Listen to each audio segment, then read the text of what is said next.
22 वर्षों का विश्वास, 10,000 से ज्यादा डॉक्टर्स, गोल नेशंस लीडिंग इंस्टीट्यूट।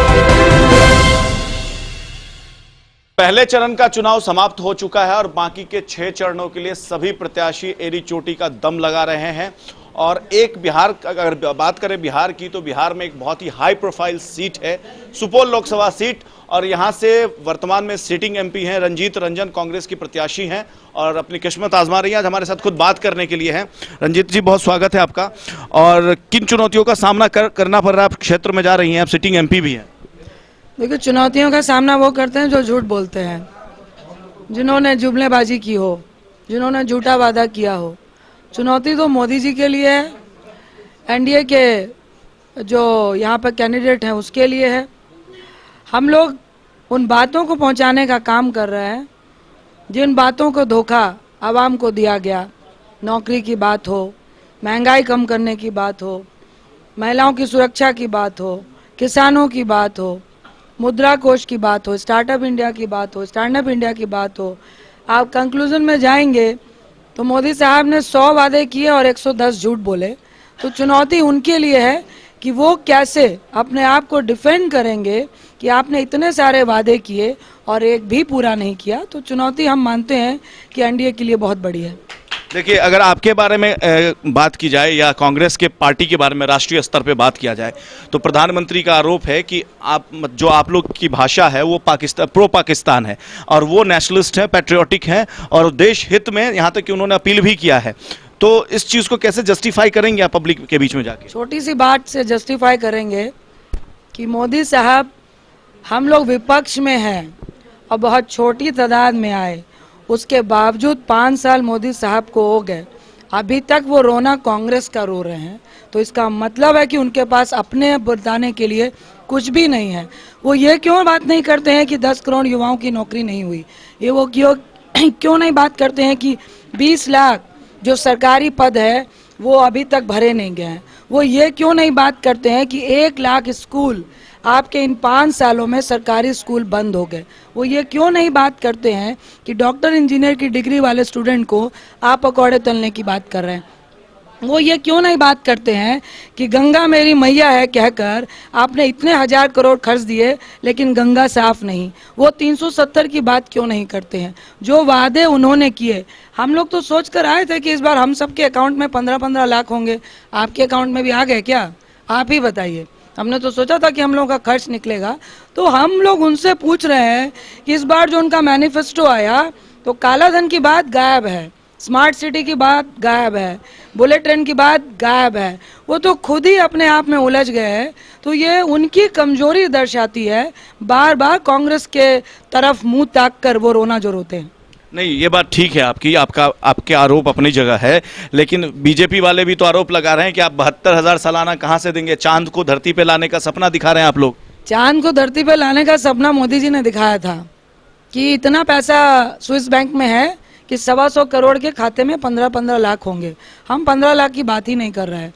हम 72,000 रुपये सालाना की बात कर रहे हैं, 6,000 रुपये महीना की बात कर रहे हैं। हम किसानों को झुंझुना पकड़ाने की बात भी नहीं कर रहे हैं। और 75,000 करोड़ रुपए अगर किसी ने माफ़ किए थे, वादा नहीं था, वो कांग्रेस सरकार का था।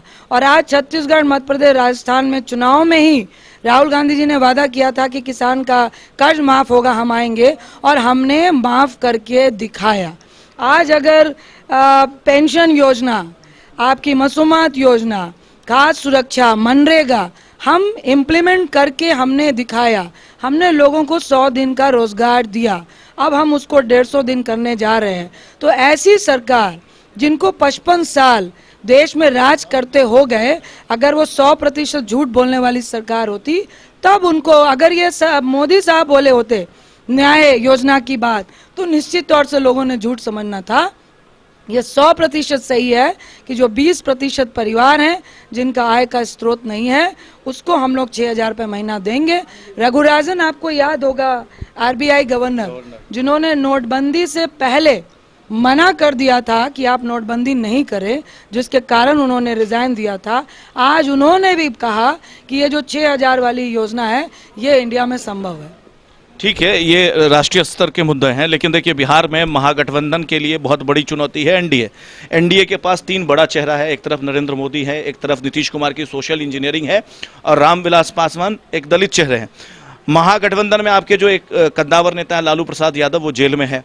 महागठबंधन कहीं ना कहीं कमजोर है, कैसे एनडीए को चुनौती दे पाएंगे और आप अपनी लोकसभा सीट में कैसे चुनौती दे पाएंगे? देखिए, जहाँ तक नीतीश जी का, पासवान जी का सवाल है और मोदी जी का सवाल है, मोदी जी को लोग अब पलटू राम समझते हैं, फेकू राम समझते हैं और जुमले वाले, भाषण वाले समझते हैं।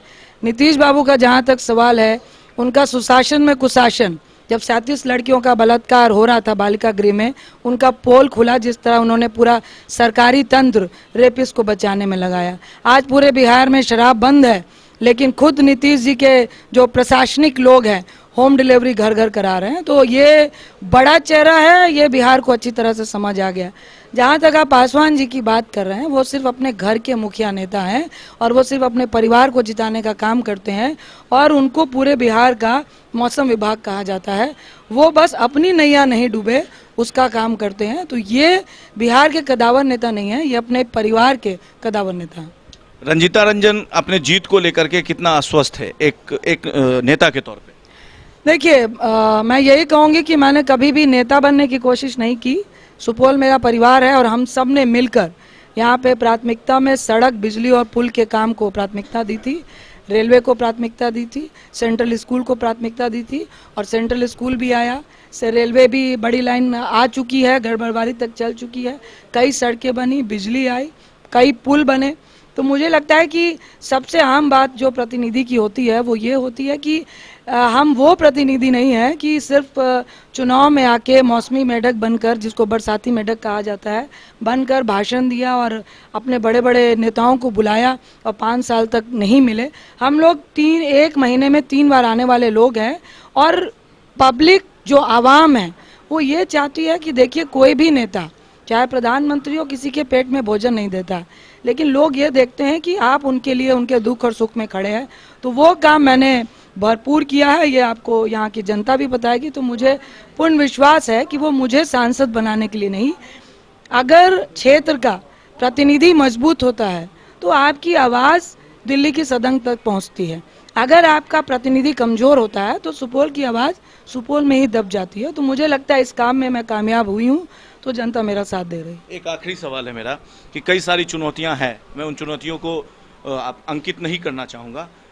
आपके लोकसभा क्षेत्र में कुछ इंटरनल है, कुछ एक्सटर्नल है, उनसे कैसे निपटेंगे आप?